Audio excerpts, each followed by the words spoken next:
Hello, hello, hello. Good evening, everybody. How's everyone doing tonight? Doing an episode of what I guess I'm calling CTV. Something I've been just kind of messing with.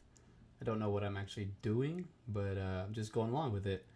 Hello, everybody. Hello, come on in. Welcome in. We'll let everybody come on in. We'll let everybody come on in. We'll let everybody just slowly get to where we need to be.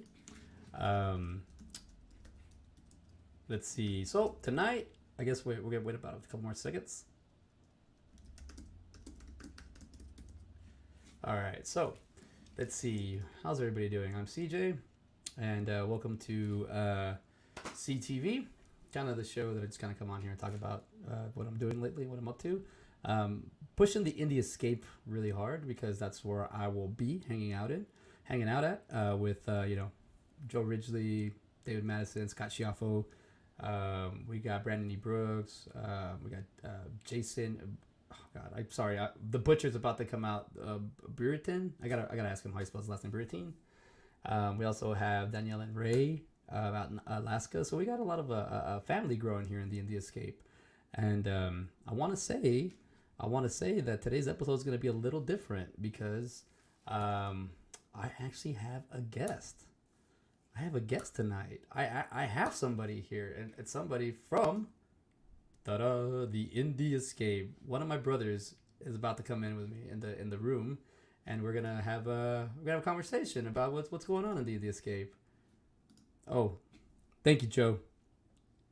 Volume seems soft. Volume on your phone up all the way. There we go. So, how's the mic check going there? Let's see how that goes. I know my I can hear myself. I know my mic is doing all right, but you know what? I don't even want to mess around tonight. I was gonna talk about my first. I produced my first show last night for the Indie Escape. I produced this. We had a John Dugan episode last night. Unfortunately, it was cut a little short, but it was awesome because David Madison showed up. David Lee Madison showed up with me and Joe Ridgely, or Joe Ridgely and I, and we all got to hang out and just kind of chill for the duration of the show. And it was a really good experience. I did the whole producing, did everything from the beginning to the graphics, everything. But I'd never done anything like that, so it was really awesome that I got to be play a little ball and have fun. So thank you, Joe. Thank you, Joe. Hey, and Joe, since you're hanging out with us, guess who my guest is? I'm gonna bring him in. I just gotta do it. I have such a great time with this individual. I got to spend a lot of time with him, and I gotta say this guy is funny. He's very wild, and the sense of just take it in because he's an extraordinary human being. I'm gonna stop kissing his butt. I got my Indie Escape brother Gabe in here. Everybody, can you give him a round of applause? We have Gabe in the house. Gabe, hello. Should I be corny and nobody kisses my ass unless they're no that was not the line. It was what was it? You better not be talking about, if you're talking behind my back, you're in a good position to kiss my ass. That's what it was. Yeah. I like that. That's a good one. How you doing, Gabe? I'm doing. I'm all right. Got a little soaked from the monsoon that hit me 2 seconds before I could even get through the door.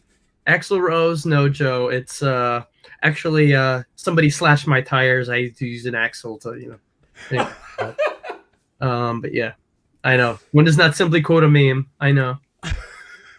Sorry, this is gonna be the CJ laughs his ass off episode because Gabe, to me, like when I hung out with you at Texas Frightmare, not only was it great sharing the experience of us having something in common, but it was those awkward elevator rides that I had to send you that meme that, like, or as I call them, Darth Vader's ex-wife, elevator.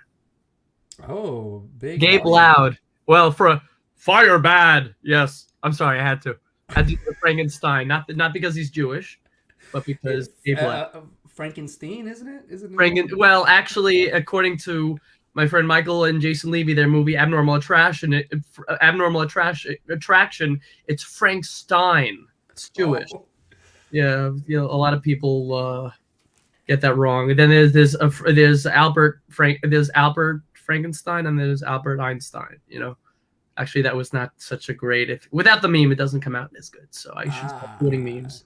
because Oh, I get you. Facebook is not about me or you; it's about memes. Hold on, real quick. We're getting a little up. Joe, how am I sounding? I have my I mean, he sounds actual. good to me. Check your audio, Joe. I feel bad saying that. I do got to say that I think He he's also listening. speaks closer to the mic. I could be wrong. Sorry. That is true. I'm trying to see. Oh, okay, where I'm at. But I'll say that Joe, I think he's probably hitting with the headphones. I have noticed, and the headphones volume is totally different than the actual Yes, mic. they are. Yeah, Yes, so when I'm mic is low in comparison. Oh, I think. Well, I'm gonna. my I threat. got the gauge right there. Oh, did you say Move something? the mic closer to you if it's easier. If that makes a difference, Joe. CJ, speak to the mic. Joe, give us the backlash. I mean, Test. Oh wow, I do. Oh, he's in the comparison. So I'm saying that he's saying that the fact that you and I have to. Mike is soft. Joe, I'm not soft. I'll see in the. No, I'm just very loud. It has nothing to do with CJ. It's not he's soft. I'm just really fucking loud. Pardon my Tourette. Fucking loud. Hey, we can cuss. It's the internet. Okay, so I can explain my Tourette's. Let's see if I can do this. Let's see. I'm over here. Take out your. Okay, talk, Gabe. Testicles 1 2. Testicles 1 2. There we go. All right, I'm in control. See, Joe Ridgely gave me the power to be in control, and I think I figured it. I think I fixed it. Power. Sorry. Yeah. Do you think? No, I got you. No, I think I fixed it here. Joe, let me know how it goes. I really do like this. Wow, Joe, you know this. You know this. I think I got him there, Joe. I think I was able to turn down his volume a little bit. But I mean, turn my volume down just so you don't feel, drowned out. Yeah. I don't want you to feel drowned out either. I was almost drowned in that rain outside I was talking about, so I know what that's like. Okay, good.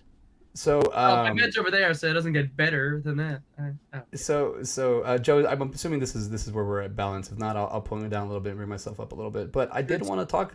About Gabe. In our show. Let's see. You got any comments? Sorry. It's all good, Joe. No, just mess with you. You're all good. He's messing with you.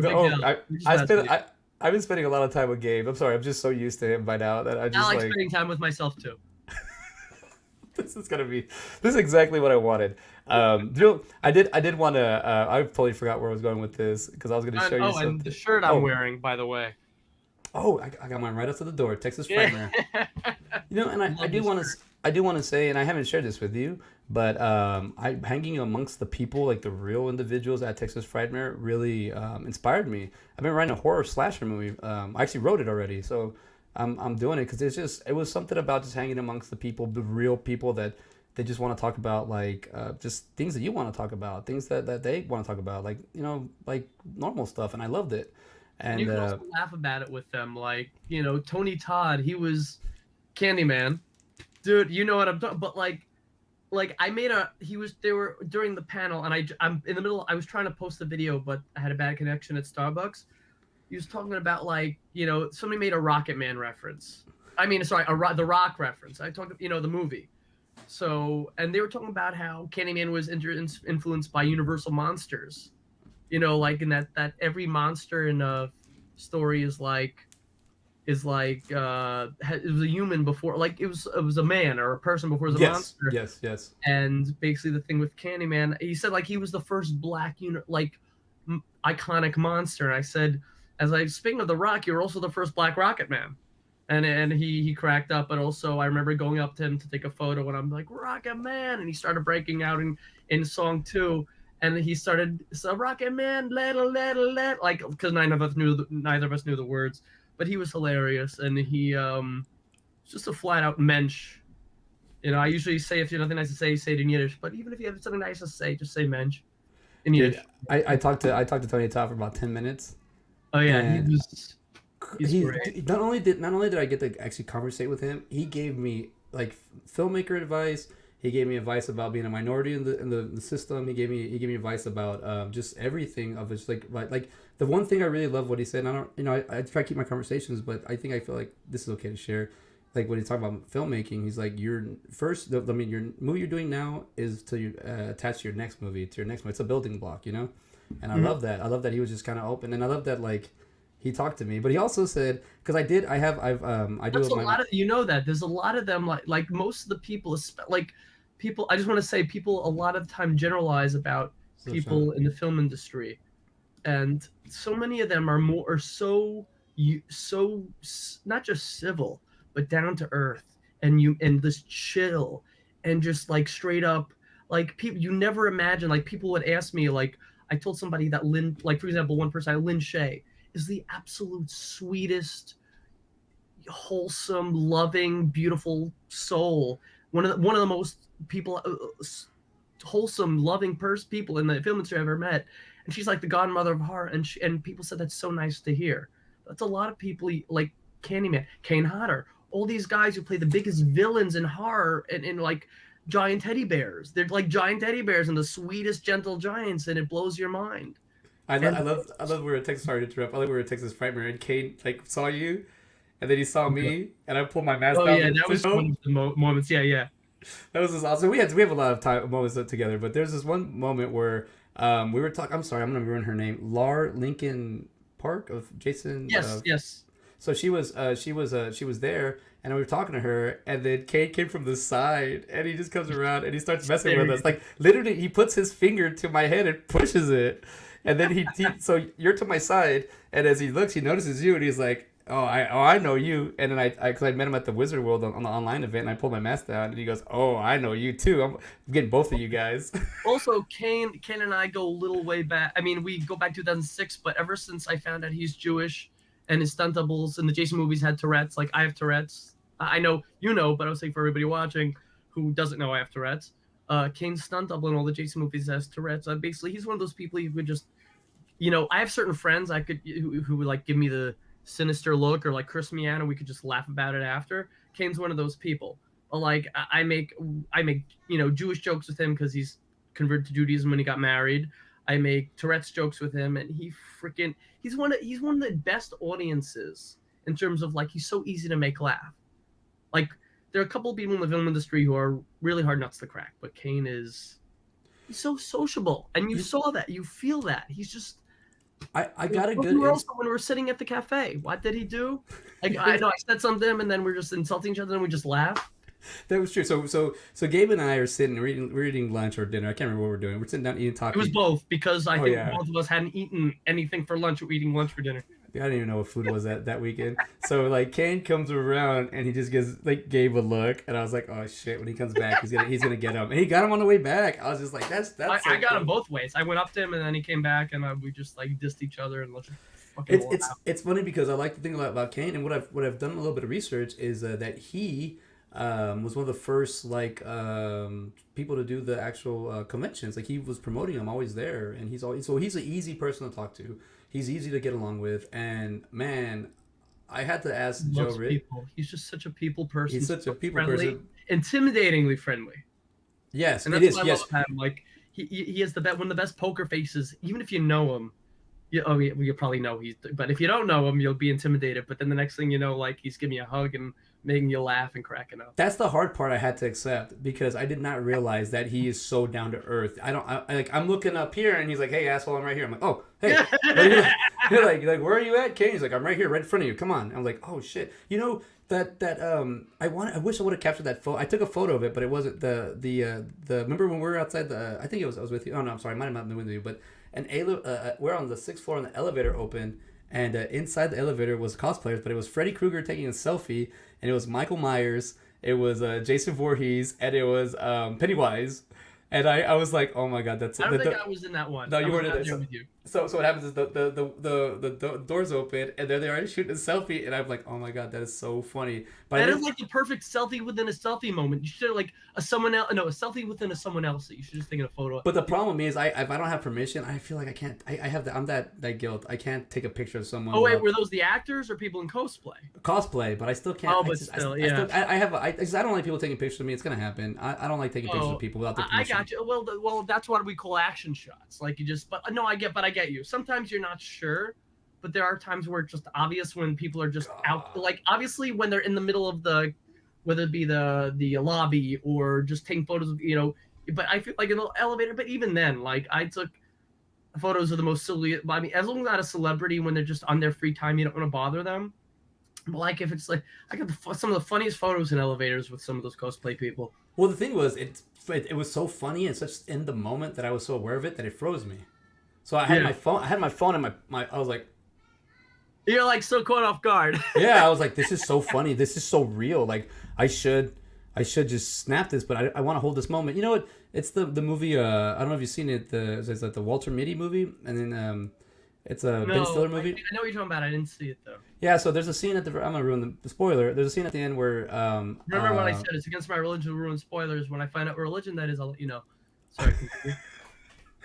Hold on. We got some Joe Ridgely says Sean, and then look at Sean. Joe, see, bringing people together. I love this.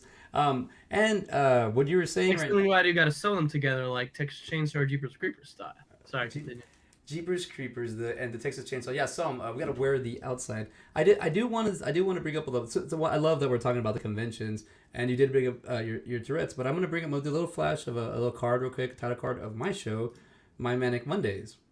So I'm here with Gabe, who was openly about his Tourette's. I'm manic depressive, so we have a little thing. It's, mental health. We work on it. But I do want to talk about your a little bit. The thing is that you say you have Tourette's, but I don't see it. And then my other friend Freddie Ochoa that I grew up with, he's only a couple years younger than me. Apparently, I mean he has Tourette's. I don't see it with you guys. I don't understand what Tourette's is because I do not. I'm hanging out with you and I'm having a great time. Is that what Tourette's is like? Just having a great time, or I wish it was a great time to have Tourette's. Well, I will tell you. Well, before I get into, I'll say I just like anything, certain things. Listen, I hate my. Well, you'll see what I mean. Why I say this before I go explain Tourette's. I hate it, but I also love it because I hate it because the pain it caused me in my life, but I also love it because how it shaped me as a person. And so Tourette's is like it's a neurological disability where you can't control like physical tics. Like you saw my thing with the lips, you might not even realize. I don't see it. I don't see it. So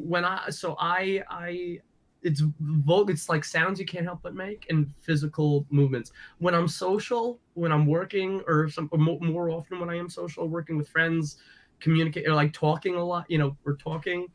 My Tourette's is better. Hence why I talk a lot because it keeps my Tourette's down. Usually people who have Tourette's deal with it by focusing on something to distract them. Usually when it's something productive, it helps more. Like a lot of times where I don't have strength in me, like I'll watch a movie or I'll listen to music. Yeah. I'm also a pianist. I've been playing piano 26 years as of August last month. And music has always been a healing thing for me. But let me explain Tourette's a little more with a little bit of an explanation. Tourette's is, so I can't help physical or movements or sounds I make. But also, usually Tourette's comes with OCD and or ADHD and other stuff. I don't have ADHD, but I probably have some tendencies of that. And I'm very OCD. That's why I call it CDO. It's OCD in alphabetical order. And for people who don't know what OCD is, it's obsessive compulsive disorder. For some people, it's just not stepping on a crack or it's doing something an even number of times. For me, it's like it's physical that way, but it's also mental, where it fuels depression and anxiety, which is also stuff that comes with Tourette's, but even Tourette's is also OCD driven. So sometimes I don't know what's Tourette's and what's OCD. Sometimes like I have those cursing tics, like you would see do the movie Deuce Bigelow, Male Gigolo, or the South Park episode. Oh, the Amy Poehler character? Yeah, that was Amy Poehler. So there are people who, I have those cursing tics, but not to that level necessarily. Coprolalia, which is the cursing tics, affects like maybe 5% of the Tourette's population. But you Touretters. That's what we call ourselves. It's a term. It's not. I don't think it's in a dictionary, and Facebook tries to correct it, or my Mac tries to say it's not spelled right. But that is a term. It might be in the dictionary. I don't know. I was thinking Toretto and. Dominic Toretto. I never actually thought of that. That's pretty funny. I didn't even think of that. But I just speak very fast, so. Well, you said I speak fast. So I speak fast and I can get furious. So yeah, maybe you could say that. Well, you said I speak fast, so I was like, well, dude. I know, that's why you're caught off guard by me. People say I should slow down. I say, no, you just gotta listen faster. I'm sorry. I'm actually looking for. I took a video of you playing the piano, and I fell in love with that. Like that scene. I should have really handed you one for this to post. No, I'll get it before we get up. I want people to see what you can actually do. Like it's hypnotizing. I'm sorry, I'm looking down, but I'm gonna. The one from the if you can. Oh wait, right. This is if you're able to take the one from the Allegria Hotel, the one that my friend took, the I got it one right with the here. white piano, not the one of my. I love Oh, yeah, this. Uh, it's one of this my one, favorite pieces. My I'm gonna favorite. pay. I'm gonna look. This is what I'm gonna do while we're doing it live. This is the Indian style. I'm gonna Oh, you're cutting upload out a little while bit. we're this. No, while I'm doing Indian escape style. I'm doing this live because I want to share this because Hmm? I don't know how I've been around you. I've seen you. I feel like you're sometimes a little stiff, like but when you're playing the piano, you're fluid. Like you're like it's the piano is big. It's big in comparison. I'm It's very bigger than you, passionate but about music, and that. But I also tell you, like people, like a lot of people who suffer from neurological disabilities, like, and probably, I mean, at least from your manic, creativity, stuff that you enjoy doing, stuff that's productivity, but stuff like doing, like for us, like people doing something you enjoy. There's nothing like that. So working in a field you enjoy, there's nothing like that. So I'm not a professional pianist, but I love playing. I love music, and as somebody with a background in music, and I'm a video editor, and it's good to have a background in music as a video editor because and I've been told this by editors I've worked for and worked with, that having a background in music is very good. And I'm very like when I edit, like when I don't know if you ever see the job I was working at before COVID and hopefully going back soon. Um, I was filmed for an AMC docuseries. It was on TV. I don't know if I told you about this. I was on an AMC we talked a docuseries. little bit. We talked about it a little bit, But and yeah, it Joe was brought it back called up to me when I talked. yeah. So I was in the show The Employables, originally in the BBC in Canada, and they brought it to the US and they had me on and to help me get a job. I mean, I was working, but not like a real job. I mean, it was more of an independent contractor as a video editor. It wasn't like full time benefits and all. It wasn't a real like room for moving up, as opposed to just in addition to creative, the creativity, growing the skills and creativity in video editing. But also, I like to be on hand, like I like on hand stuff. But basically, part of the what they filmed me for, though it didn't make it to the episode, they had me do they had me take tests, not tests, like trials, so like to Okay. do different things. So one of the things they had me do, which didn't make it to the episode, was as video editing, which I was more like, they had me cut a 15-second promo that I had to take like a minute or so of footage and certain audio and use it to make that 15-second, cut it down to 15 seconds. And I finished it they thought it would take me longer, but I finished it quicker.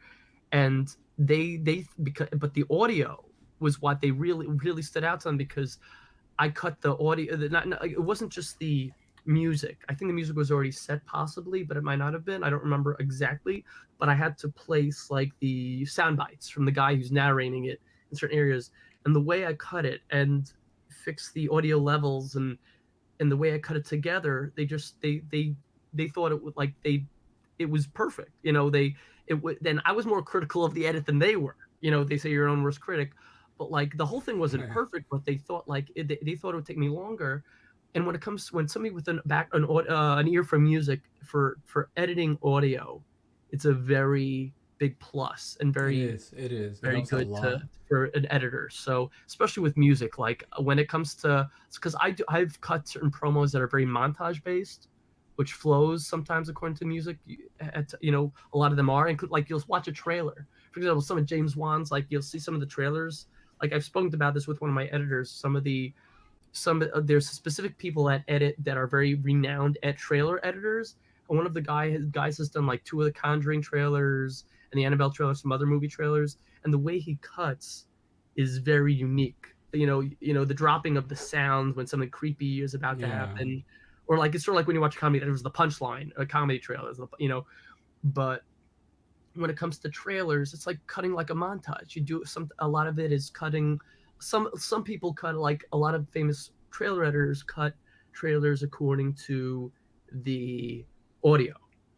So some of the promos I make, I do the audio before, or sometimes I cut the audio according to the video, but flow it with the video. Whether you do edit the audio first or the video first, sometimes you want it to flow a certain way. So at least in terms of the music, it's like a montage. It's like it's almost flows in unison. Yeah.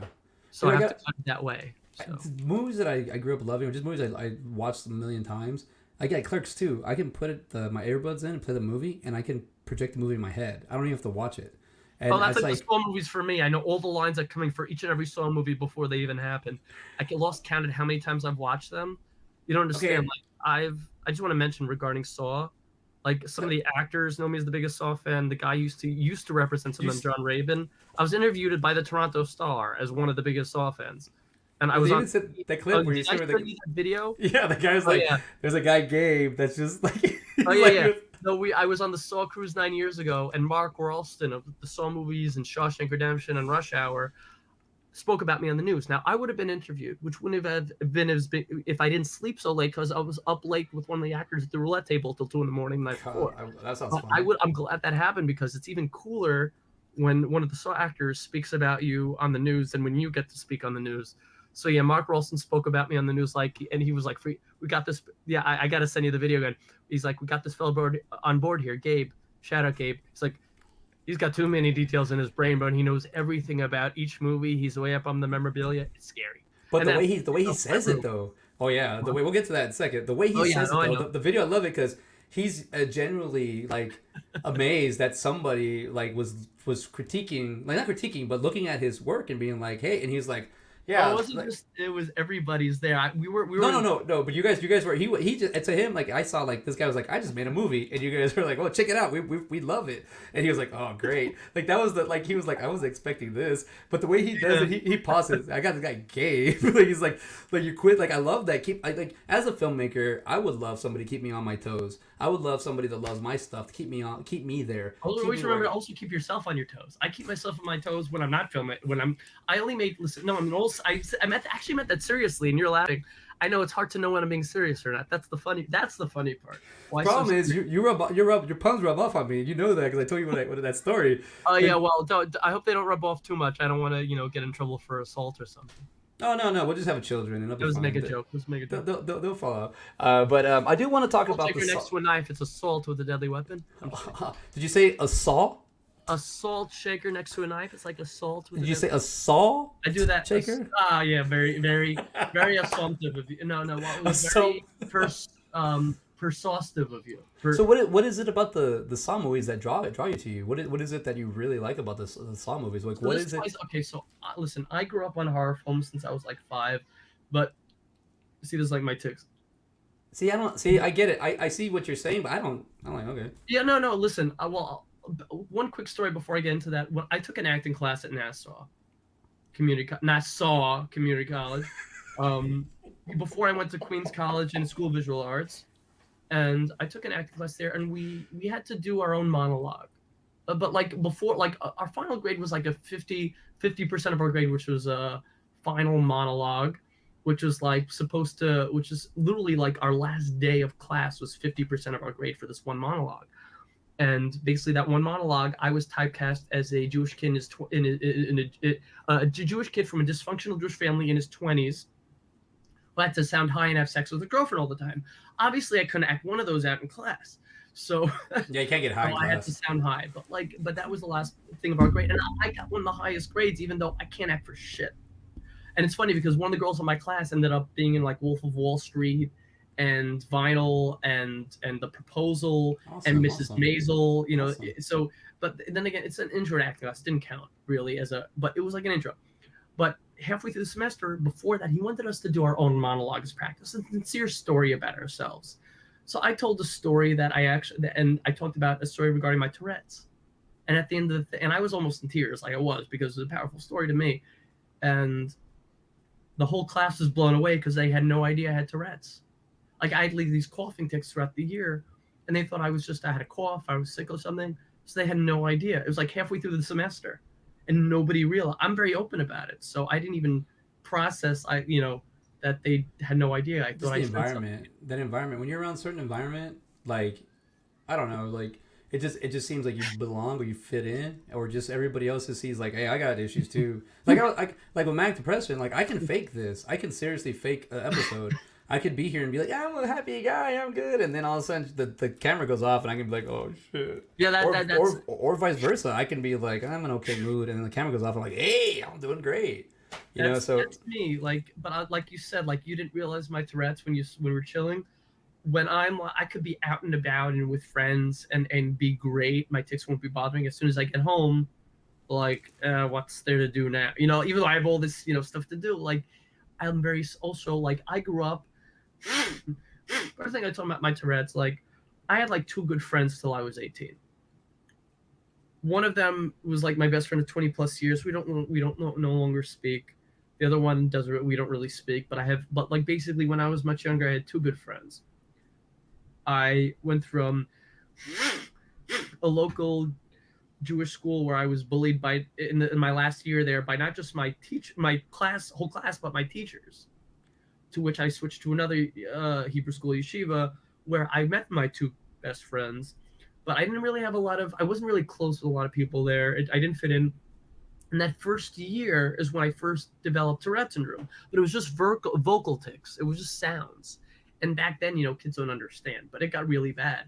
And by 5th grade, with a vengeance, my motor tics hit. It was like full body tics, laying on the floor. It looked like I was having a seizure. Until my later teen years, did it not change, like my tics evolved.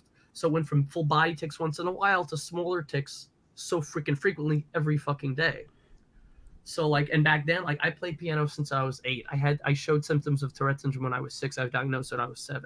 Oh. So I basically started piano not long after I was diagnosed. But also like, and music was always a thing for me. Like I would sit down to practice back then and my tics would go away. But I got nervous from an audience. Now, because my tics completely, swapped and evolved, now I go through hell when I practice, but I'm much better when I play when people are around in front of an audience. So it completely swapped when my tics evolved. So the video I'm gonna play later, where you're playing that big piano, is that I feel like I was in a hotel and okay. I knew people were listening, so that's why I was so. But there are times I practice and I'm screaming the curses. I'm getting so frustrated because I can't calm my tics down. I can't calm my OCD down, and it's fucking painful on an emotional level. Something you're so passionate about and used to be your outlet can be so frustrating to do so simply, and it breaks my heart not being able to do that like I used to. So that's why, sorry, when my tics get bad, see, I have like breathing tics. These nose tics that affect just piss me off. Part of my Tourette's or lack thereof. But yeah, that's how it is. But I just wanted to go back to the story you're talking about, the horror, the Saw. But so I grew up on like Abbott and Costello Meet Frankenstein was the film that got me into horror. By the time I was 5, I watched Bride of Frankenstein. By the time I was 6, I watched House on Haunted Hill, which was like my first favorite like real like the original one. Because Vincent Price, the original. Price, yes. Because the remake hadn't been made yet. Oh, 2001. Yeah. I was born in 1987. Oh, okay. I got into horror in 92. And then by 93 is when I first watched House on Haunted Hill. And Vincent Price was like one of my favorite actors growing up. And other than him was Gary Oldman. Tobin Bell eventually became, Jigsaw. But just because of the original Halloween films, Donald Pleasance, because of his role as Dr. Loomis, one of my favorite actors just because of his role as Dr. Loomis. Nobody can do Dr. Loomis nobody could do anything like Donald Pleasance did Dr. Loomis. He's like one of my favorite characters in all of film history or actors because of his role as Dr. Loomis in the Halloween franchise. If there was any person in the film industry, alive or dead, I would love to meet, it would be him. And I've told Jamie Lee, I met Jamie Lee Curtis, I've told her this, Danielle Harris, he would be somebody I would love to meet if I could, but I know he died many years. I did meet Victoria Price, Vincent Price's daughter, and I remember when I cried hysterically when I watched Edward Scissorhands. That opening scene, yeah. When he died, and I told her that. She says I cry every time. She gave me a hug. She was so sweet. The first film that ever got me to cry was Harriet the Spy when Rosie O'Donnell left. Yes, it's like I'm not the only kid who I know that movie. But the thing is, like, I never had one favorite horror film. I had my favorite zombie film, And that was Day of the Dead by George Romero. That was like my favorite zombie film. I had my favorite slasher franchise. I didn't really have one. I had my favorite films within slasher franchises. I watched the first Saw, and listen, it wasn't even about the great writing. And honestly, the first scene, I'm like, oh, the bad acting. I'm not, because one of the screenwriters, it was his first role other than like 5 minutes in The Matrix. I mean, in the movie The Matrix. You're not thinking he was in The Matrix. But basically, like, and then I started watching it, and it was like somebody said to me in my house, like, oh, who's there? You're not gonna guess it. You're not gonna guess it. I'm like guessing and guessing, and that end twist of the first Saw, like, I was like frozen in my seat, not because I was scared, because it blew me the fuck away. And I love I love great storytelling. I love unpredictability, but also that twist.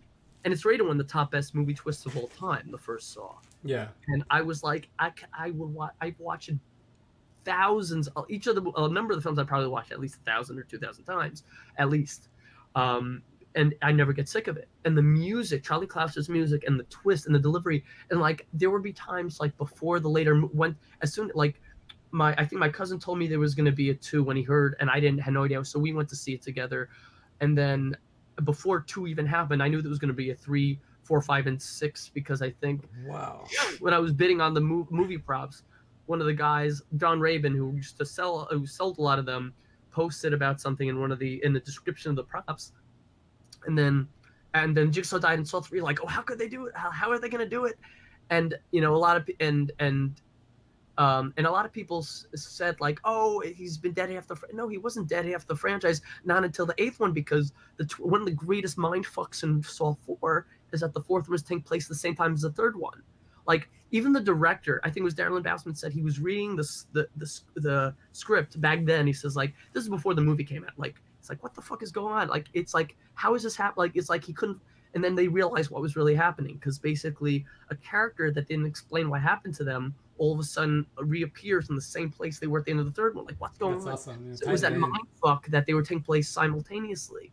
And like, even they said like, it's not a prequel and it's not a sequel, but nobody saw it coming. And people thought, oh, there are 2 Jigsaws? Like it was just beautifully delivered. So honestly, he was alive in all of Saw 4 except for like one scene that they showed beginning and end. But not until the 8th film was he dead more than half the franchise. But people disregard that notion when they talk in these online interviews, because people just are naturally critical. I think, what was it? They were interviewing, what's his name? Who was the one who was like really short in all the stuff with The Rock? He was, Kevin Hart. Kevin Hart, yes. So Kevin Hart, they were interviewing him, and he said like the thing, like, apparently being negative is cool. He said being negative is cool, and that he said he's right, but he say it as an unfortunate thing, like people are naturally critical, people are naturally negative, people are naturally like judgmental. Amen, Joe. Amen. But like, but that's a thing. Like, you have people loving reading reviews that are negative, for the most part, like, or love hating on stuff, or love being critical, or trash talking, or critical. But like, I can't do that. I don't like to do that. Listen, I've grown up with so much negativity in my life, so much pain, that I hate negativity even when I'm being negative. Sorry. So like, the only thing I'm usually negative about is pre-existing negativity and hatred and other negativity. I don't like self-superiority. I don't like selfishness. Listen, I think taking care of yourself is not selfish. It's like when you're treating others like shit. That's, so like when Star Wars fans hated on other Star Wars fans for liking what they hated, like, it's confusing. Yeah. That's like ridiculous. Like you don't want to hear something positive about a movie because you'd rather be negative about it. So I can't have a serious conversation with somebody like that about movies, because you're naturally judgmental. Like the whole thing with Saw being called torture porn, that whole label they gave it, it's ridiculous. Like, listen, I don't mind the traps. There are some of them did make me cringe at times, yes, but like, people don't watch. Yes, there's a lot of traps. Not everybody watches it for the gore. Or that it's great, right? Even with all movie franchises, all TV shows, there's going to be inconsistencies. There's going to be continuity errors. There's going to be plot holes. But people let that drown out all the great stuff about franchises. and film and sequels and series, they let it diminish the great stuff about a film, and it's so unfortunate because people like dwell on those, they nitpick, and I feel Yeah, and like, and it bothers me. It's like listen, I can watch a film I don't like or a TV show I don't like, say, oh, that's great writing, that's a great cinematography, that's great CGI, you'll find that's something. great You'll find something. practical effects. Or I don't have to find it. I naturally Yeah. see it. Listen, I grew up watching films as entertainment, but it became something I observe and analyze just naturally by watching it. Like when I went to see certain Saw movies or just other movies, I don't like to try to figure it out. I like to predict or think, but I don't want to, like, if I think it's going to be, I'm afraid, oh, it might be predictable, it might not be. I don't want to sit there saying, yes, I'll try to theorize, but I don't want to spend too much of the movie saying, "Oh, I figured it out. It's not going to be good," or "Oh, it's predictable." Like I don't want to do that. I like to, even when I think that might be the thing. Let me be open minded and keep going through the film. Let me continue through this flow, and because like I'm not, even if I did predict something in a movie, I don't want to allow that to Yeah. Don't let ruin it the creep rest of the in and movie for ruin me. the actual what the story is. My favorite thing about Saw, and the one thing I did love about the way I saw that movie was I had my girlfriend, or the girlfriend that I had at the time. She was said, "Hey babe," on Sunday she goes, "Hey, I saw this movie, saw the trailer. We're gonna watch it." I was like, "Okay." My First one. work, the first one, my work we have, and I did not see a I think it's trailer. sacrilegious when people watch it out of order. Oh, so that was the first. Sacrilegious. Yes, yes, you're right. But the first one I Sacrilegious. saw. Sacrilegious. so Yeah. the first time I saw it, like she told me, "Hey, we're gonna watch this movie," and she told me Sunday, and then I forgot it was Friday. So okay, let's go watch this movie. So I knew nothing about it. The only thing I saw when I You saw what? when You what? I saw Okay. Saul when Emphasizing that. Emphasizing I that. saw this was I looked at the poster and I was like, it just says Saw and had the foot. So I was like, okay, I know it's a horror movie or some kind of gore. But when I walked into like blindly, I'm happy I did not see any trailers. Are I'm you so one of happy. those who doesn't like to watch the trailers? I Not do not, because criticizing. I'll start looking for those scenes, and I'm like, okay, sometimes well, I just It don't was do this one of those anymore. movies that the trailer wouldn't ruin it for you. That's what's great about it. I mean, it's the original classic trailer, I not the still have recut. I still haven't even seen the trailer, but when I saw that movie, when I left, my jaw was all the way down. I That was what people, and they said that's what the filmmakers said. People were in the theaters, jaw dropped, standing up, blown away. That was like it, like, and it was a low budget 1.2 million that the producers, I think, mortgaged everything to make this film, and it became the most successful horror movie franchise of all time in the Guinness Book World Records. This was years ago. how much did it gross the opening weekend? Do you I know? Or I mean, think not the I opening, think was just well, I don't remember opening. Well, it was at Cannes first. I think they okay. brought it to Cannes Film Festival original, or Sundance, or both. I think maybe it was Sundance. But I think Spiral helped it reach the ticket price, at least surpassed the $1 billion tick. Oh, I got you. Yeah, so it Yeah, combined. but like but also what's great about Saw franchise, it's the only, and it's not even a horror, it's psychological thriller. I think they were interviewing the producers. They said when they brought it to Lionsgate, they said they want to call it psychological thriller. They said you don't want to call it a psychological thriller, you want to call it a horror. If you call it a psychological thriller, nobody's going to watch it. That's what. So they call it a horror, but it really is. That's more like Seven. It's like a horror version of Seven, but it's not Yes, horror. that's a perfect way to say that. That is the Yes. Well, exact that's what they perfect. were going for. That's what they Oh, said they were okay. going for. That's James Wan and Leigh Whannell, but also when Darren Lynn Bousman with Josh Stolberg and Pete Goldberg did Spiral, it was basically 7 meets 48 hours. The new one, Spiral.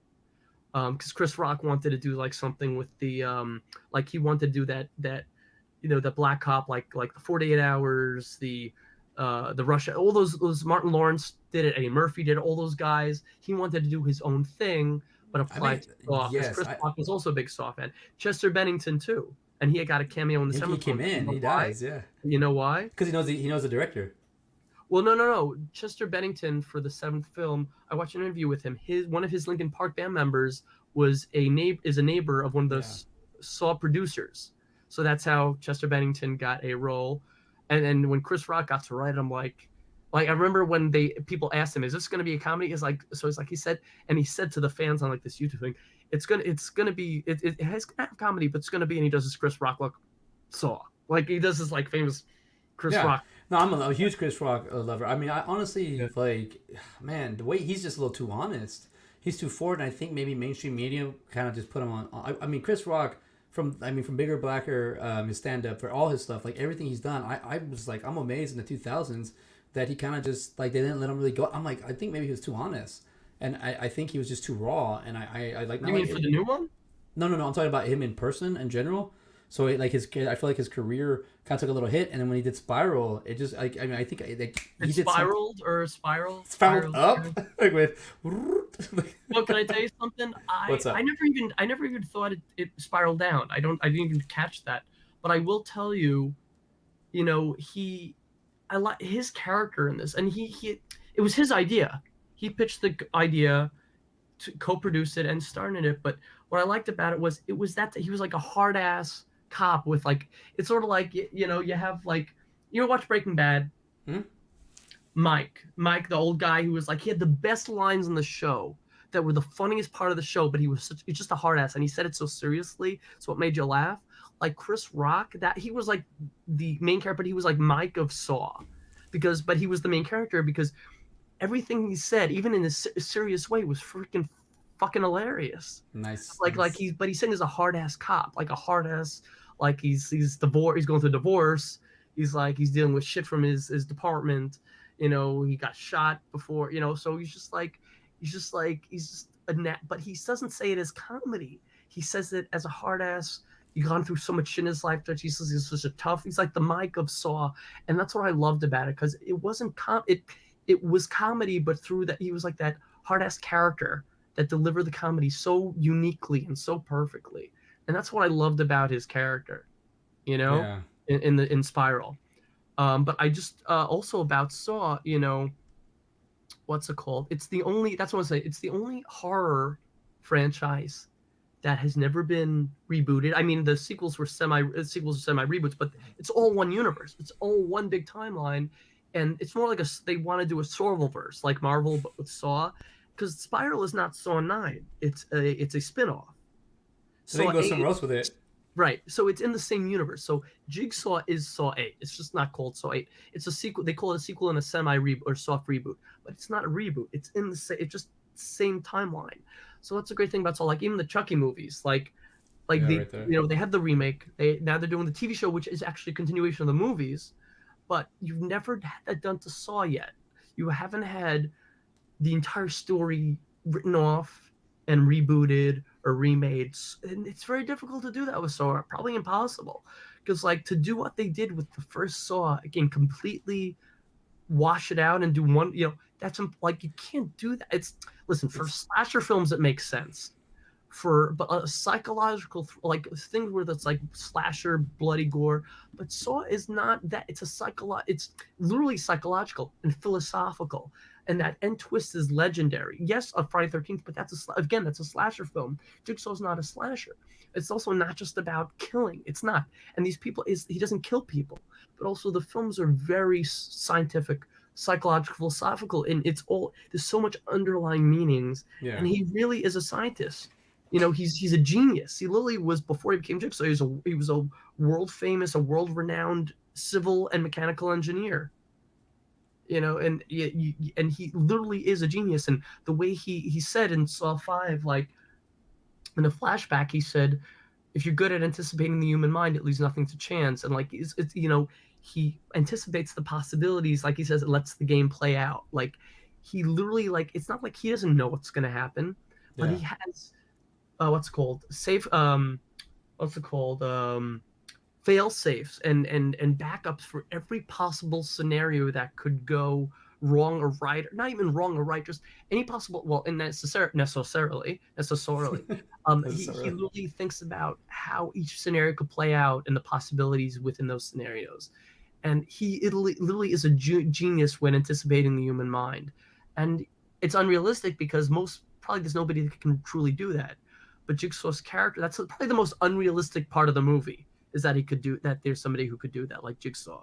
I think I can see it though. I can connect the dots. Like they played it real nice. There are people who could do that, but like that's probably that's the most unrealistic. But at the same time, it's not unrealistic necessarily.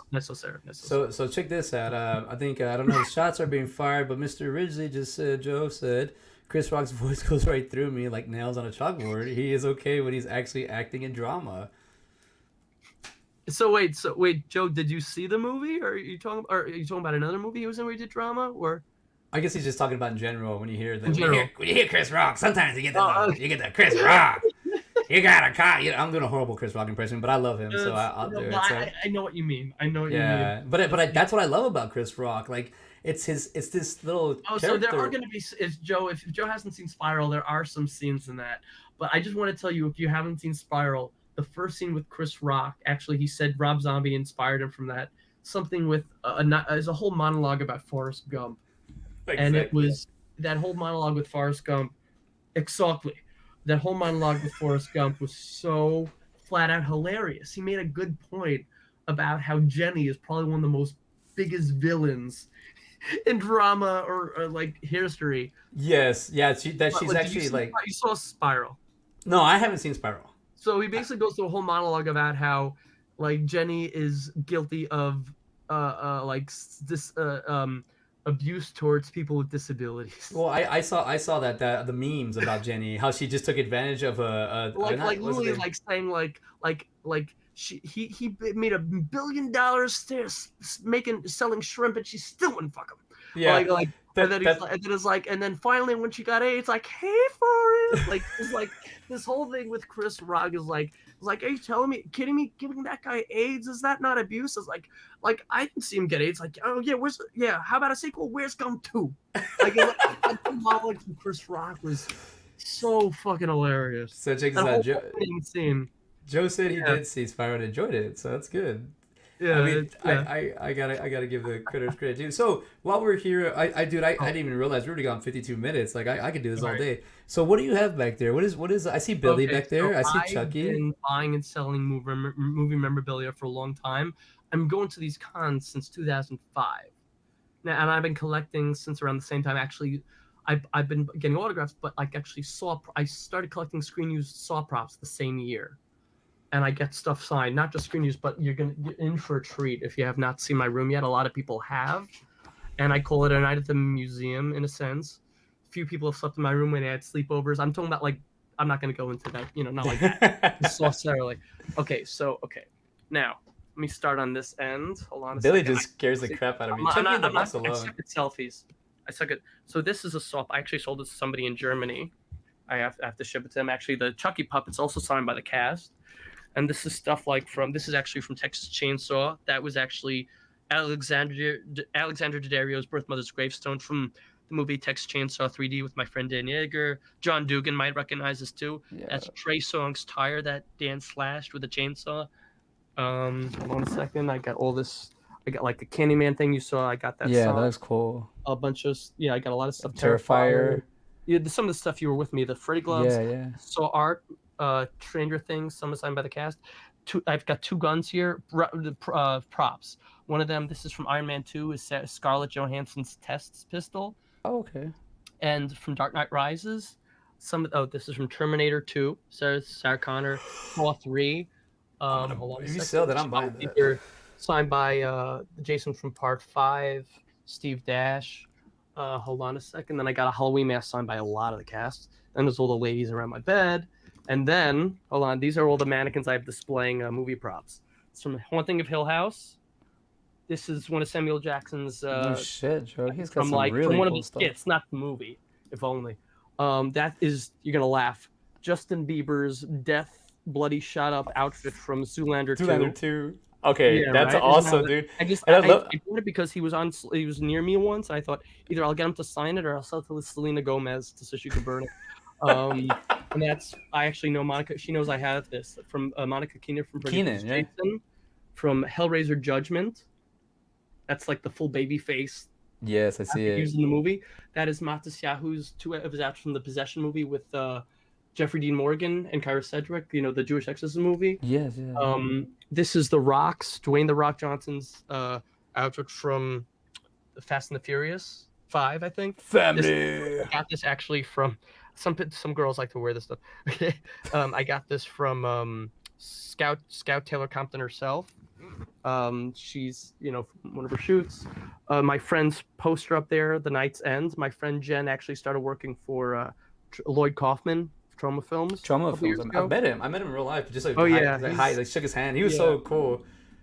Yeah, I know some of his guys who work with him, and one day my friend Jen posted she's in his office. Like, what are you doing in his office? Like, it's such a small world.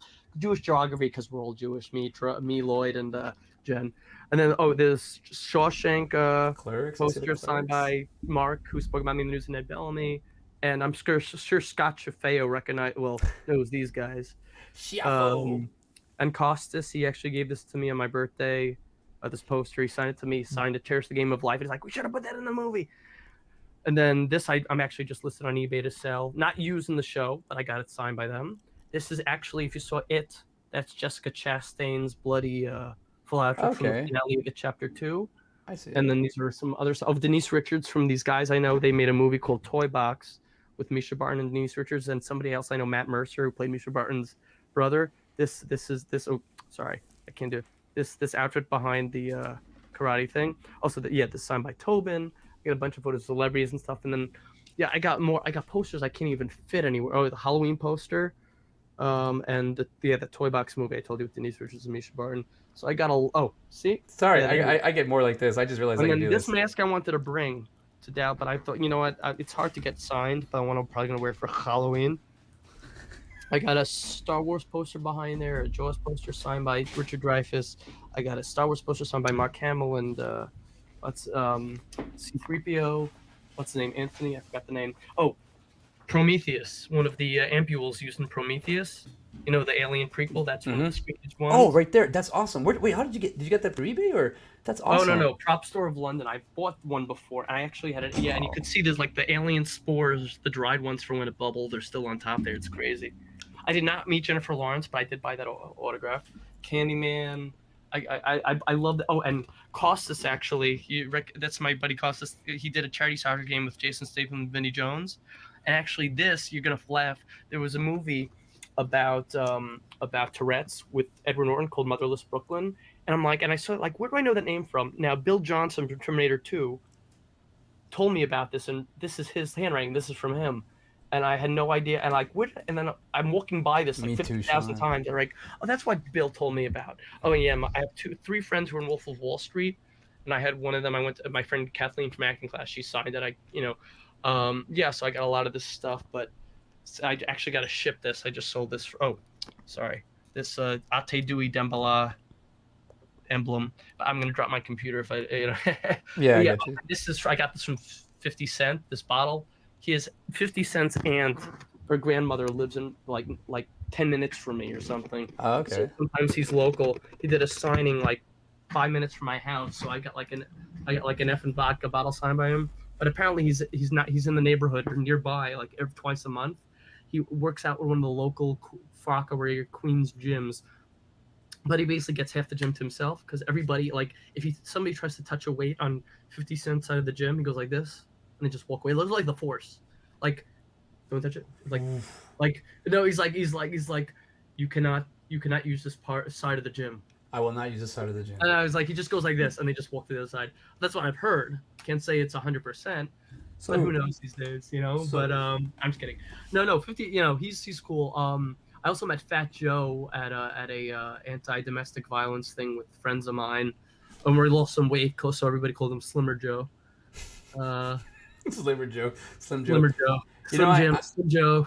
I'm new to the scene, so I've only started in 2018. But I've picked up. I'm a quick learner, so I picked up a lot in what I enjoy. I'm just my walk. Kane still had oh, nice. Kane still had black hair or brown hair when I met him back in 2006. Joe Ridgely, I prefer fluffy Joe. I knew that. I was waiting on Joe to say something because I kept on saying Joe. Oh, that's true. So I have here, remember we were there at Texas Primer, I have here from Friday the 13th, 7 New Blood, I got the stunt script that came. One of my favorite, and that's one of the most underrated. I told what's her name. That's one of my favorite Friday the 13th, and I think it's so underrated because people don't like that psychic. Yes, the Carrie part. It was like Carrie. It was almost like its own version of Carrie versus Jason, but it played out well, and I also his face, and that was Kane's first Jason. But the whole thing where she tightened the mask and that was one of my favorite sequences at any Friday the 13th film. And then the whole thing with the lamp and the stairs, that was that whole thing was epic. Yeah, it was. It was just. Well, but I mean, like I love C.J. Graham and Jason Liz, and Yes. there's a little difference in the way Jason kills it, and the after when Kane gets it. My whole thing with Well, that's with a lot of them. Like you go from Steve Dash to, Ted White, and those like they I guess they felt also if you look from Ari Lehman to Steve Dash to the next one, like you go from a kid to a regular sized guy to a giant, yeah. but like almost immediately.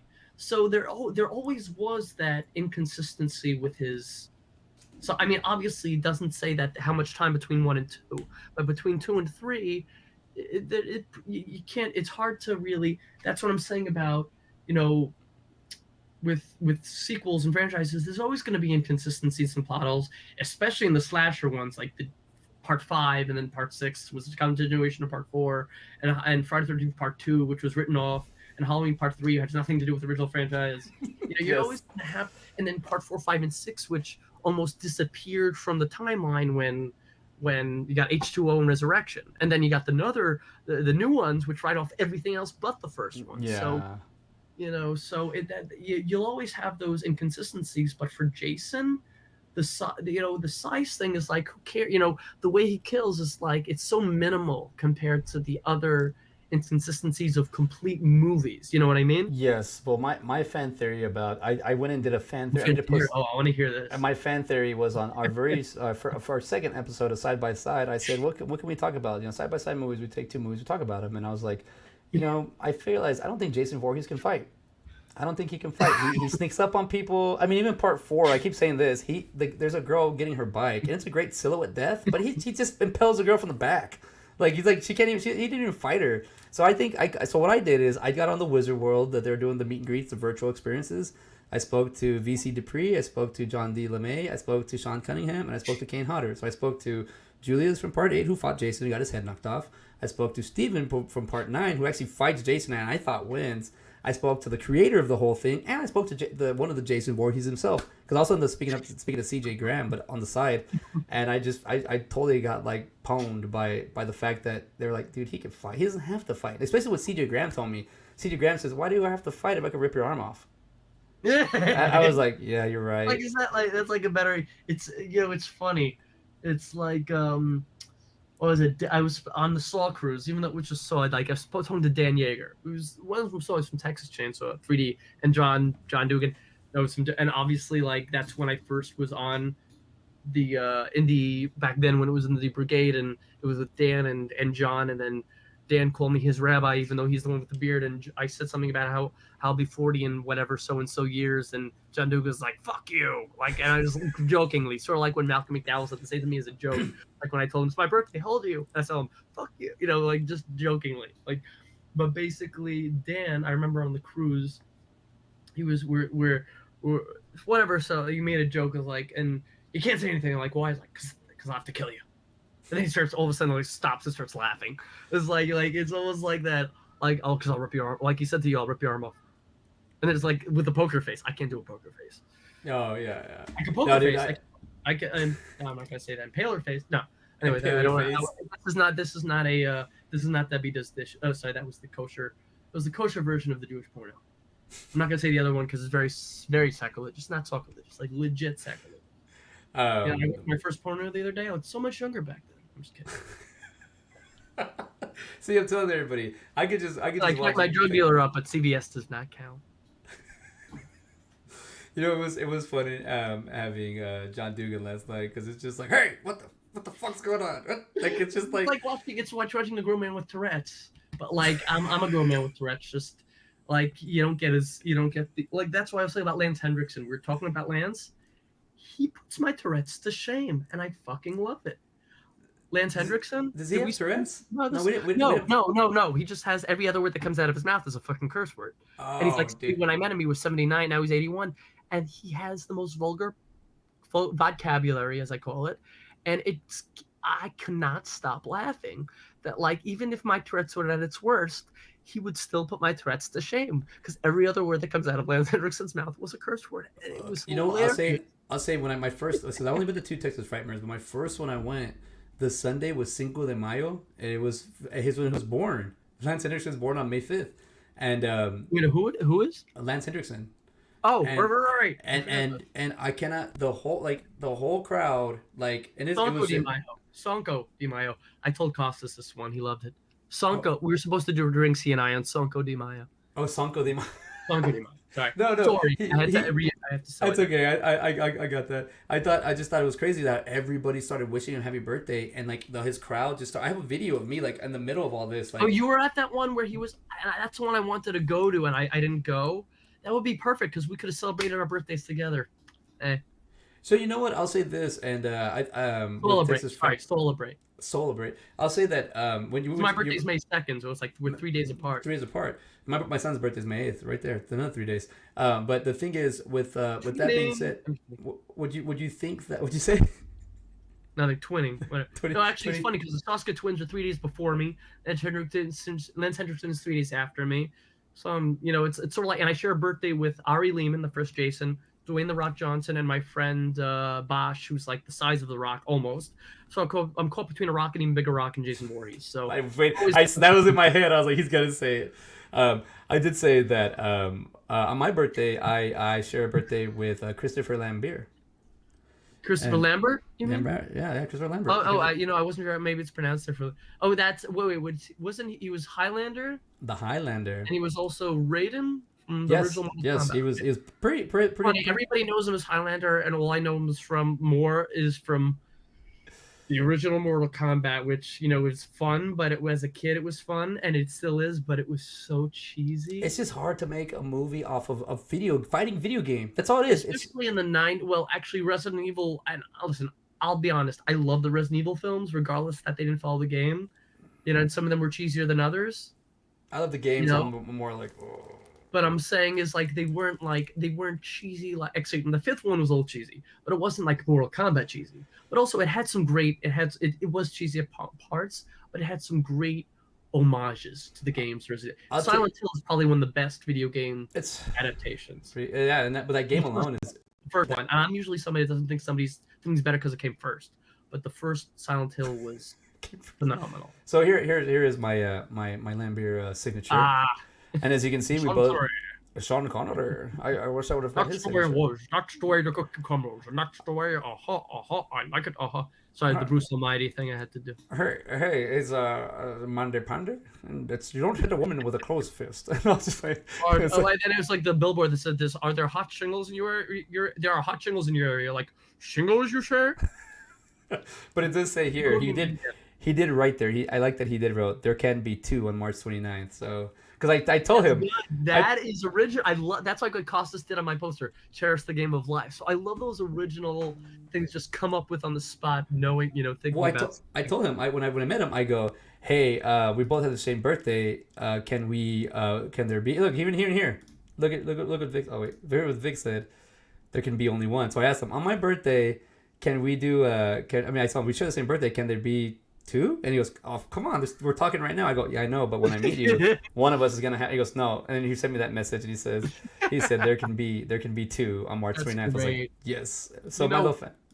I just want to mention. Shut up, Trebek. Actually, it's fun. Oh, did you see? It was just the Jewish holiday Sukkot or Sukkot.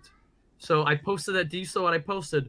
Where and they put in Sukkot long, Trebek. Sukkot long. Yes, Sukkot long. So Sukkot is the Jewish holiday, so Sukkot long, Trebek. So it was a Jewish meme, but so there's two jokes in there. I took it as just the Daryl Hannah. No, that was you don't know, but people are Jewish, it's sort of like they have a separation of men and women for in Jewish prayer. So they have Adele on one side, hello from the other side. They put Photoshop right in. But I want to mention was really is a small world, because I'll tell you, for the couple of years I worked as a video editor before the job I got the TV show was with an old friend of mine for my first job for a rabbi. Now this rabbi didn't convert, but he wasn't always religious. His father and grandfather were actors, and what was this rabbi's father and that I worked for?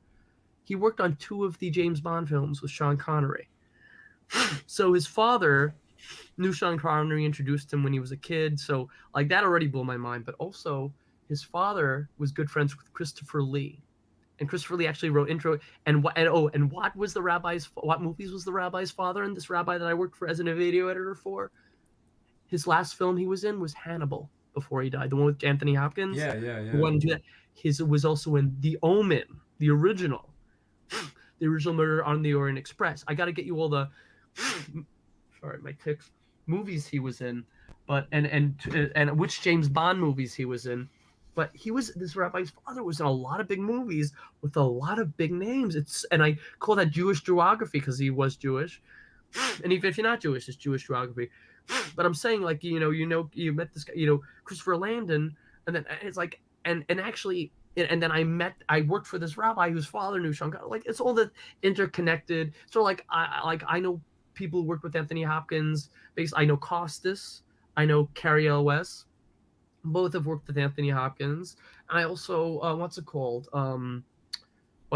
And I worked with a son of this rabbi whose father worked with Anthony Hopkins. It's just like, yeah, I got those 6 degrees of Kevin Bacon in so many different freaking directions. Oh, dude, so close, man. And it's funny. So close. Yeah, and Kevin Bacon posted something.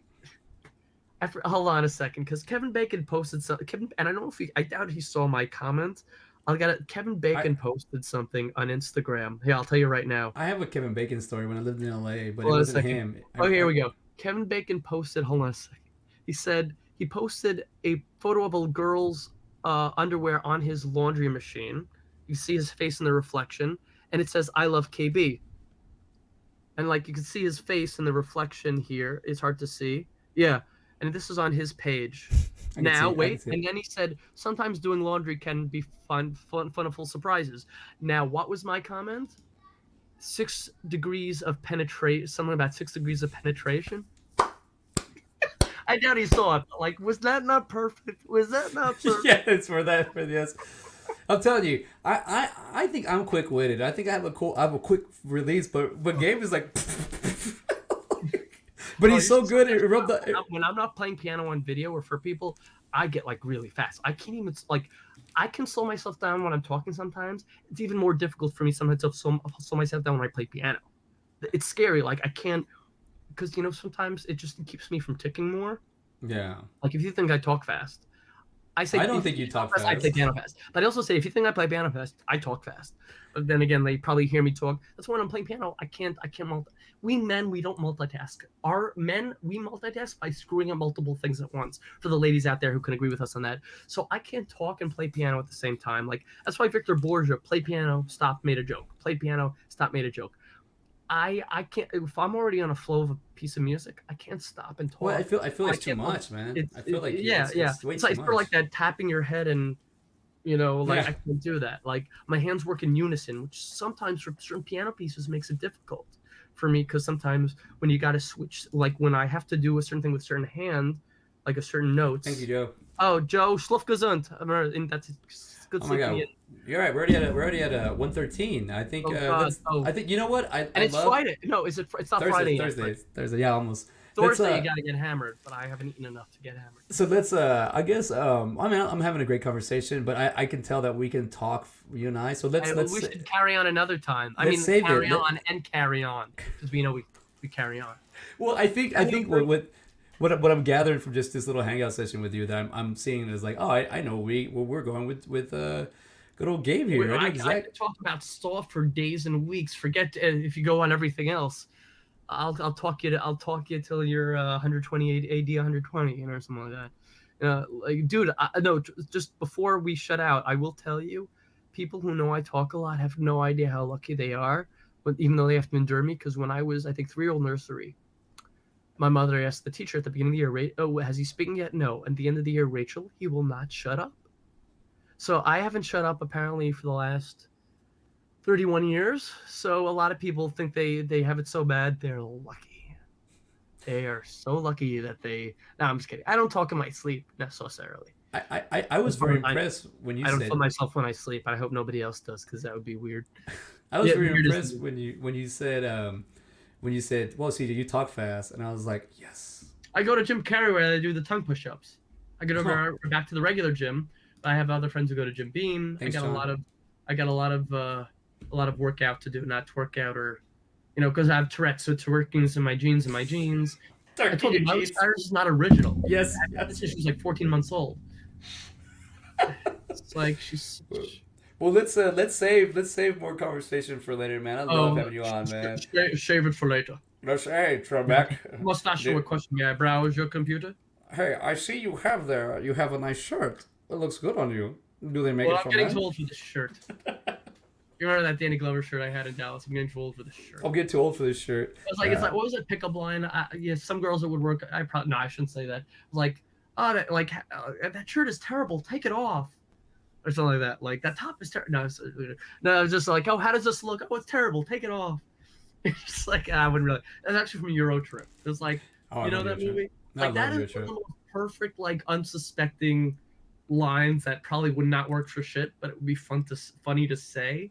Like there are some kosher, non-kosher Jewish pickup lines that you would either not say or not say, but you would say as a joke because nobody would ever. It's like it's just because it's so bad and so ridiculous, so funny that you would say it as a joke, not actually use it. Because if you think something is sacrilegious, this is fucking blasphemous. So like they're not kosher. And I would never suggest using these, but I would say like saying them as a joke because they're the most ridiculous things ever that the rabbi would probably kill you if they heard you say it. Literally. Yeah. No, they wouldn't really kill you. But they're like if there are certain sects of Judaism that if you can't make certain jokes because they'll take it so to heart they might kill you.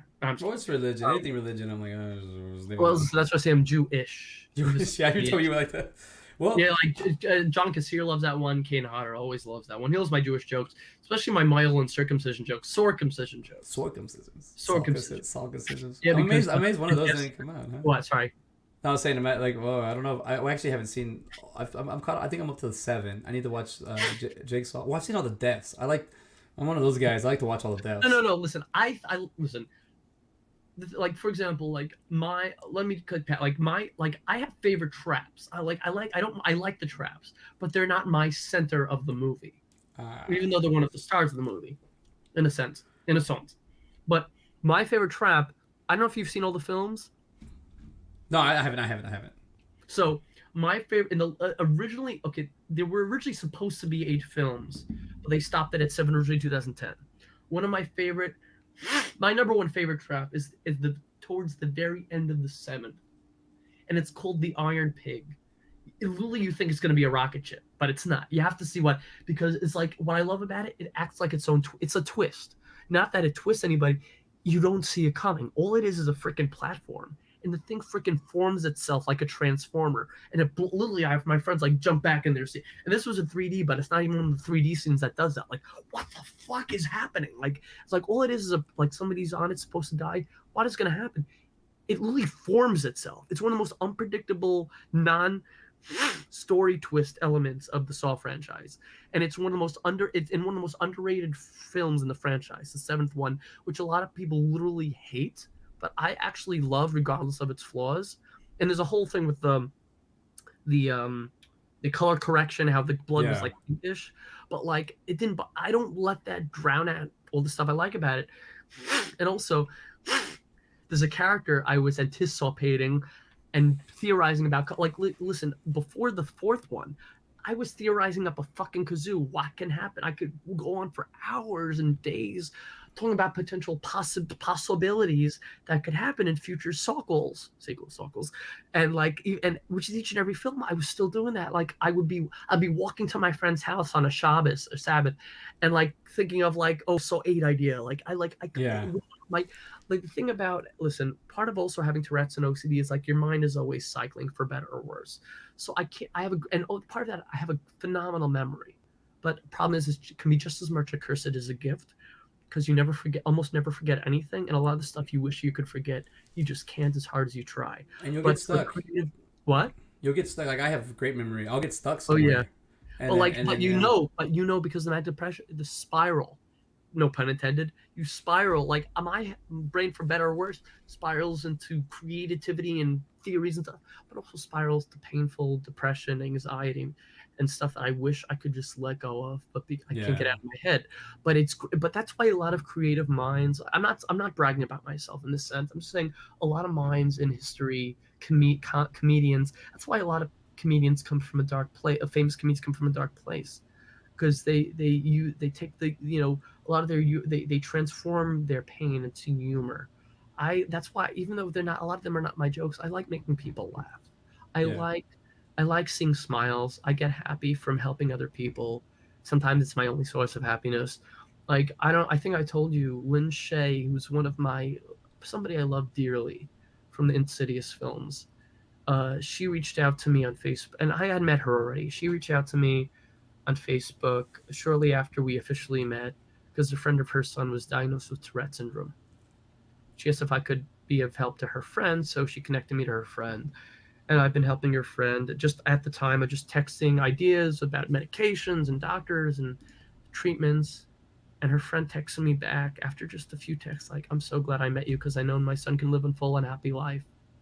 And I broke down in tears because that was the greatest thing anybody's ever said to me. And that's why I started writing my book. That's why I literally stopped to help my friends struggle through stuff I couldn't even help myself in. I was always that single friend who helped his friends who were not single and with relationship advice, but couldn't Yeah. even was suffering and dealing with his own shit that he couldn't even. He was dealing with heartbreak or stuff like this, stuff like that. But I like helping people with be making somebody laugh. And sometimes like it's like a tick, no joke. Like I'll say jokes without even realizing I say them. Like it's like a tick, like for my Tourette's. Like I don't even realize until after I make a Saw reference and I don't realize, wait a minute, did I just do that? Like literally my autocorrect changes words that are spelled correctly into the words with Saw in it. That's and I laugh at that.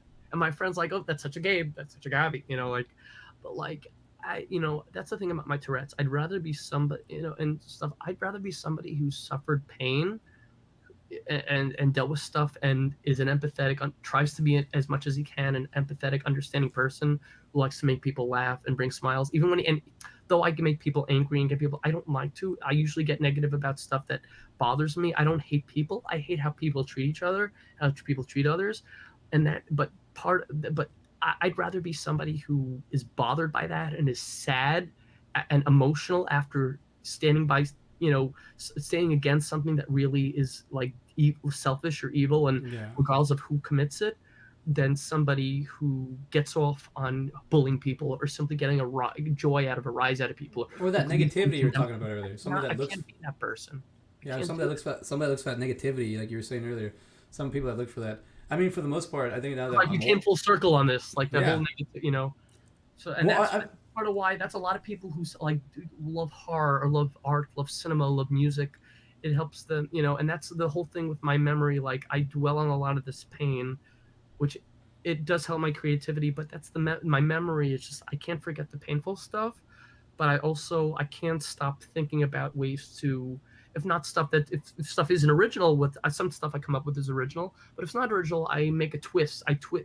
I move things around and I play upon jokes and ideas that are not original, but like can be Yeah. created in a way to make people No. laugh or think or, I can't come up with my own jokes, but I come up with my own philosophical, smart stuff. But like it's good timing too. You have pretty good timing on it. And I like the fact that it's like a reaction, like a I quick. have terrible timing when I call people or show up, but like I have great timing with my delivery. Well, that's good though.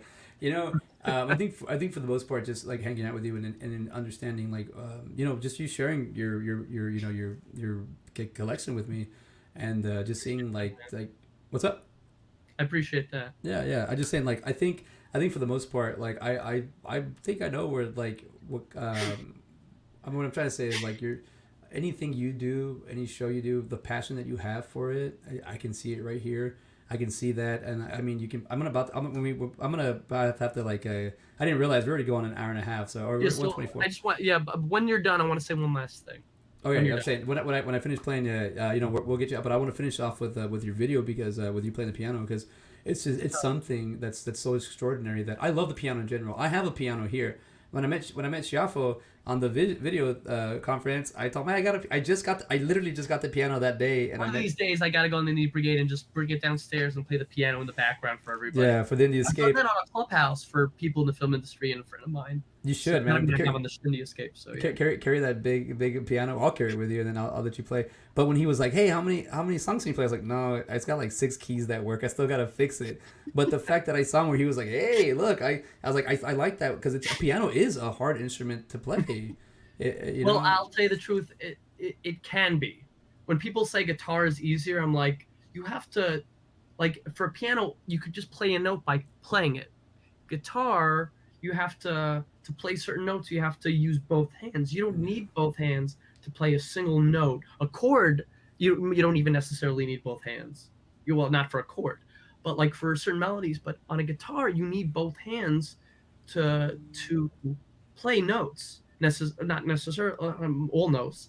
But on a piano, all you do is just press a button or a key, and it's I got you. Yeah, I got you. Yeah, but it can get quite difficult. There are a lot of pieces that. But I'll say one last thing. Oh, sorry. Yeah, go for it. Say what you gotta say. One of my favorite pieces, and I think it was the one you were playing on there. I think it was when you were playing that. My Tourette's was so bad for about 2.5, 3 years that I was trying to teach myself. I think that piece for like I couldn't get past the second page, and they're like 6 or 8 pages. One summer, one point in the year, my Tourette's all of a sudden just got better, and that same piece took me almost 3 years to learn. I taught to myself in 3 weeks. That's how much of an impact, that's how much of a weight the Tourette's had on me teaching myself that piece. So people have no idea, but that's the thing. That's what I was going to get to. People hate what they don't understand because they don't try to understand it. Now, when I don't like something or hate, something that somebody does, it's not like I try to understand things before I hate, might criticize or hate on them. But and if I ever I'd rather make a misjudgment or a mistake than be gleefully, willingly condescending for the sake of it or for a reaction. I don't like pain. I don't like selfishness. I don't want so when it comes to if something can't be understood, that's why I think a lot of struggles I deal with religion, when you're told something isn't supposed to be understood, you're just supposed to accept it. Yeah. And then people pervert that into I don't like, especially when you're hurting people or condescending or judging people so blindly. But when it comes to something understanding, when something can be understood, I try to understand it first before I judge it. But if it's not supposed to be understood, or there's no reasoning or sensible or humane or compassionate justification for something, if you can't understand, it's okay to kill people, it's okay to hurt people, it's okay to that you're to be selfish and be self-superior, that you can condemn other people or judge other people, but you're above that nobody can condemn you, not narcissism. That's not meant to be understood. That's not right. That's wrong. Some that are understood have to have some logics and sensible reasoning. But hurting people for the sake of getting a rise out of them, to condemn people because you think they're below you, or because that you think you're superior to them, or that somebody's pain is insignificant because it's not your pain, that's not understanding. That doesn't deserve understanding. That's evil. That's selfish. That's hatred. That is obnoxious and disgusting.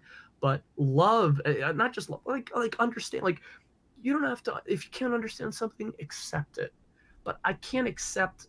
Obviously, I accept that in the world there is hate and all that stuff and pain. But I'm not gonna just sit idly by and you know what? It exists, therefore it's okay. It's a norm, therefore it's okay. It's what? I'd rather say something and get talked and beaten verbally over it, than not, and be sad but stand for something that's right, than not say anything as people suffering or scoffed at, like Jigsaw says. The Saw movies are that it speaks to me so much, because that underlying message about understanding, forgiveness, and valuing your actions and your loved ones, and that's part of one of the main things I love so much about the Saw, not just the twist and the writing, but that underlying message that there were times where people couldn't get me to forgive stuff. I was holding grudges, but Saw 3 stuff in there drew me to forgive, just from, because when something's forced on you, it doesn't have that when something's forced on me, it doesn't have the same effect as when something just comes to, or I hear Organically. something. It's like I could tell myself something a billion times, positive or negative, or positive, it won't hit me. But somebody else says it to me, it'll hit me like a brick wall. Yeah. Like the empowering stuff is not the stuff that you don't want. You don't. I don't. I like to be. I don't like to grow from stuff that's forced upon me or hurtfully imposed upon me. But stuff that's if it's taught to me, whether it be intended like directed towards me, or I hear it, or I acknowledge it, or I analyze it, or then want to learn more about it, or just that message is in a film, or somebody's teaching it, or I'm hearing a public speaker. Like that is how you like to force things upon people. That's another thing about the religion that bothers me a lot. Listen, I love the wholesomeness and the beauty and the joy and the positive stuff in religion, but not to get into it, but like I like stuff that is offered, that is taught, not forced, not shoved down your throat, so to speak. You know, but I like the stuff that you're given choices of like, if you're not able to learn it this way, let's try to see if you can learn it another way. Yeah, there's But alternatives. you don't condemn a kid. Like a lot of special needs kids have dealt with this. Like if you can't understand, you're scolded, you're called out, you're humiliated. I even dealt with this in college with my Tourette's, and that was upsetting when it was one of my. And when somebody does that to a kid or not just a kid, anybody, it upsets me. Yeah. So I like it's that empathy that I'd rather have and feel the pain than be somebody who's obnoxious and self-superior who gets off and glee and joy from hurting somebody, because I can't get happiness out of being superior or condemning or hurting others. I can't get that. And I'd rather speak up against that than be silent, because I feel just as. And there's also a Jewish law that like if somebody's being bullied and you just and you have the opportunity to speak up or stand up and you do nothing, you're just as bad, if not worse, than the person that's doing the bullying, because you have the opportunity to make someone not feel alone and not feel bullied, and you give away that opportunity. And what I feel more that fear worse than death is loneliness and unhappiness. And we are not alone. We are so lucky. And I think one last thing. I think I sent you that video about the guy that has Treacher-Collins syndrome. Did I show you that? I might have told you about the video. The guy who has the face with the, he was born without certain bones in his face. I don't think that was me. I'll just basically, this guy's story reminded me how lucky we are. This guy is like a, long story short, modern day Job. Okay. I know the book of Job. His parents left him at the hospital after he was born because of how he looked. He had like almost nobody in his life. He was alone. He was bullied, like from how he looks. He had like nobody in his life until he was like a late teens, early 20s. And even that person no longer in his life, and he is almost completely alone.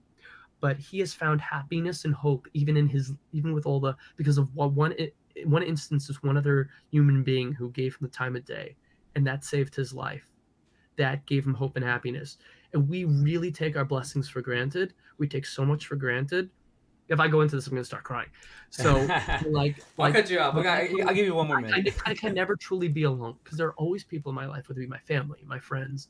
So, like, I'm thankful for that. And this video was like one of the biggest eye openers to somebody who's dealt with suicidal thoughts in the past. Like, what Lynn's friend said to me in that text got me through some of those depression, anxiety times that saved my freaking life. So I'd rather help somebody when I'm in pain and like find happiness through that than get happiness out of hurting people, or glee out of hurting people, or self-righteousness. I can never do that. Yeah. So, I'd rather come from a place of pain and grow from that than a place of privilege and selfishness and self-righteousness and not endure, because I find out, people, their hearts and their minds and their everything about them is more evolved when they endure something. And that's the thing about Jigsaw. Like, people don't appreciate life until they work to save their own. People, don't, until they stare death in the face or endure pain, they don't truly appreciate the blessings of their own life. Yeah. And that's part of why the Saw movies are so important to me and speak to me so deeply. And so, no pun intended. I get you. Thank you, Gabe. I really appreciate you coming on tonight, man. For sure. I didn't realize I could even get to 90 minutes this easy. Like, thank you for carrying it. Dude, if you kept me on here, I could go for the next 2 weeks. Not I'll just have to like not shower, and I wouldn't do that. Okay, well let's end it. Let's end this already. About the stuff I don't want to make smelly. let's end this already. I'll have you sign off in a little bit, and then I'll bring you back Sign later. off? We'll saw off. Saw Um, off, yeah. Saw off. so I Break a had some leg. No, saw it off. saw it off. I had some stuff, but I totally just gotta focus on you. We'll get to it another day. We'll get to Maybe another next day, week. and then we'll go on from here. So you're putting me back in the green room or signing me off? Whatever you'd like. I'm gonna probably thank you, Sean. Well, it's not easy being green. It's like you're just sewing me off. I'll put you in the green room if you want to wait. No. It's not easy being green. Just sew me off. So I'll get us. Let me finish this off because I love. Oh yeah, that we're sorry. able to Continue. talk. I mean to cut you off. Oh, Saw, cut me Sew soft. you off. Thank you. Soft. Thank you. When Joe said that my voice is coming in softly, I was like, what? But let me let you go. We're getting a little bit of time here. I just like I said, I could totally listen to you all day. But well, thank you. You're. By the way, you're an anomaly. Just by saying that phrase, I think most people get sick of me after 2 minutes. So Hey, I appreciate it. I'll Then say- again, they have to endure this for many years. So Well, I'll tell you this. I have been called an anomaly in so many other scenes in my life, anywhere I've been. So I've kind of got that. But also, yeah, also we're not like- just an anomaly. We're sorry. What was it? Forget it. I'm gonna go on and like. yeah, I'm gonna call timeout. I'm gonna call timeout. But I would say like, no, dude, I mean, I know I do. I mean, one thing is I do appreciate time and I value it, and I do value that you do spend time with me and we do talk. I was gonna make a time traveling joke, but you didn't like it.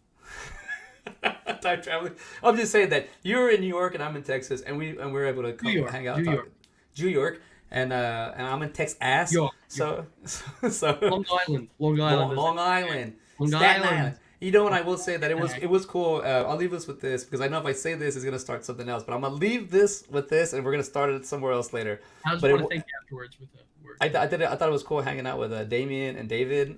Yes. They were so cool, like real people. It's awesome. So we'll talk about that maybe another episode. But that I gotta talk to Damien about something. But yeah, I'm aiming to have him on the Escape. So that's gonna be exciting. he was exciting. I love that I got to talk to him and not even talk about movies, just talk about like daily stuff. Oh, you there? You weren't there with us till like 2 or 3 in the morning with Damien at the bar. Were you there with us? No, I was with him outside. So you guys were inside. I would go outside. I go hang out with him. Before laughing, I think he almost cracked his head on the bar from laughing at my jokes. We're up there. We're having so much fun. And I missed you, man. I should have called you. No, you were in. I was outside. Tamara walked up to my room, forgot she took my hat, and I didn't have my hat for like. She loved my Saw hat. She took it back with her. I didn't realize for like over an hour that I didn't have my hat because Tamara took it. And I said you could get them made of lids, but yeah, that was hilarious. All right, well, we're gonna call it a night with you, and I'm gonna end the show. If you want to hang out in the green room, hang out. I don't know how long I'm gonna go. I'm gonna probably go. No, you could saw me off. I'll saw you off. Well, Gabe. Main Street, not easy being green. Yeah. If you want to say anything, promote anything, well, we can just talk about it for later. We could save whatever you want to save for later. Sayonara, salutations. If you don't sell me off, I'm just gonna keep going and going like the Energizer Bunny. Only he got arrested for battery, and I don't want to. We'll end on that note. All right, Gabe. Thanks for coming by. Assault and battery. We'll probably talk tomorrow. So we'll see you later, all right, brother? Probably stalk tomorrow too. Well, not on here. Oh, actually, people stalk me. It's impossible. No, last thing. I post so much on Facebook. It's like I don't show up virtually. My friend once said, "Not sure if Gabe's wall or my newsfeed." Because I am a Facebook whore, 14 years strong. So that's why I have all the Facebook whoring up here stored in my my memory. Yeah, not my hard drive. Sorry. Oh, not your hard drive. My virtual Facebook, but also my head of the. I gotta put my book here and do that one. So let me. I'm full on short. I'm full on short. See, so you see. Now I'm losing it. Sayonara. Adios, Gabe. Box. Saw on, saw off. Adios. Peace. Everybody, thank you. That was Gabe. That's why my Indian escape brother. That's mi hermano, man. That guy's. I gotta say, he the passion that he has, the way that when he tells me stories or talks to me about things, it's like he brings me to that point of the movie or the story, and I'm there with him. So it's like I'm visually being part of it. I'm sharing the experience. I'm hanging out, and it's really nice to have somebody that has that. And you get that with the other guys on the end of the night. You get with David Lee Madison, you get with Scott Schiaffo, and Joe Ridley. You see the way they communicate and the way that they do have a passion for this. They do have a understanding of the big thing. But I love. I mean, spending the weekend with Gabe was fun.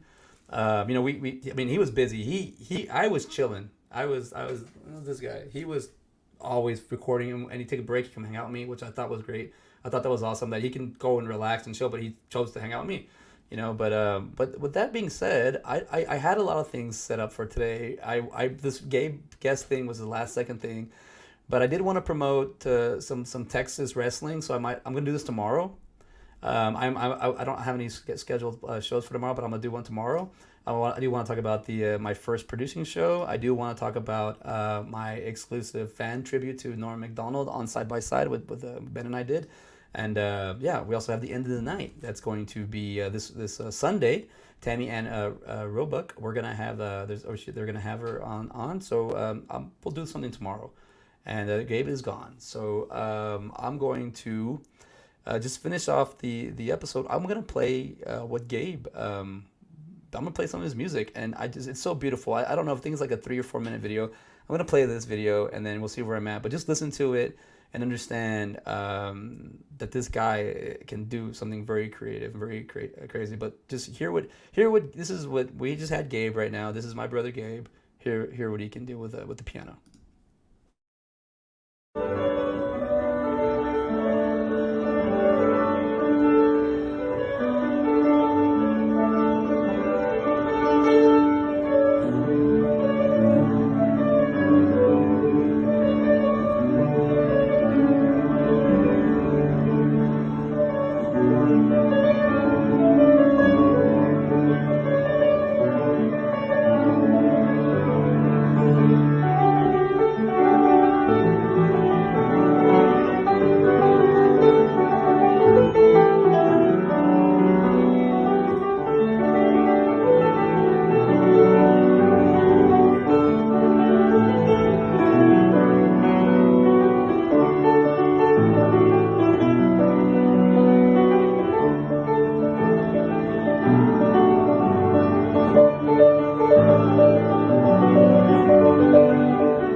So I don't know actually the audio levels of that. So sorry if that came in blasting. I'm first time doing that, but God, that was so beautiful. Did you see? If you just look at his hands, it's just very like fluid. It's like he's an extension of the piano.